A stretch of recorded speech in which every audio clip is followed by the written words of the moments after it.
বন্ধুরা, আজকে আমরা বালাজি টেম্পলে আইলাম। বালাজি টেম্পলের পুরো ভিডিও এখানে আছে।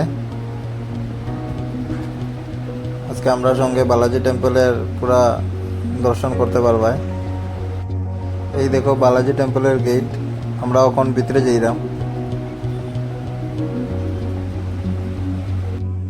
বালাজি টেম্পল গুয়াহাটির আইএসবিটির সামনে আছে।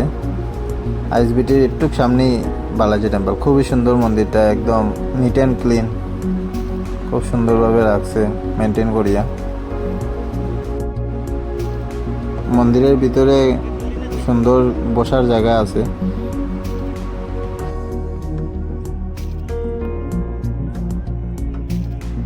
বালাজি টেম্পল দর্শন করার পরে আমরা যাইমো হাজো হয়গ্রীব মাধব মন্দিরে।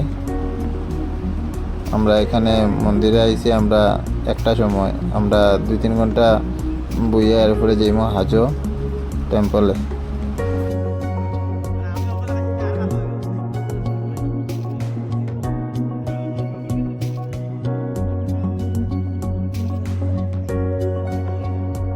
আমরা এখন মন্দিরের ভিতরে যাইলাম। মন্দিরের ভিতরে ফটোশ্যুট, রিল, ভিডিও কিছু করা যায় না। আর যদি এগুলা করতে দেখে তে ফাইন আছে। মন্দিরের ভিতরে দর্শন করিয়া আমরা এখন বাইরে গেছি। এখন আমরা হাজো হয়গ্রীব মাধব মন্দিরে যাইমু। ভিডিওটা শেষ অবধি দেখার জন্য ধন্যবাদ। ভিডিওটা ভালো লাগলে like, share, comment and subscribe করবা। নেক্সট ভিডিও হাজো হয়গ্রীব মাধব মন্দিরের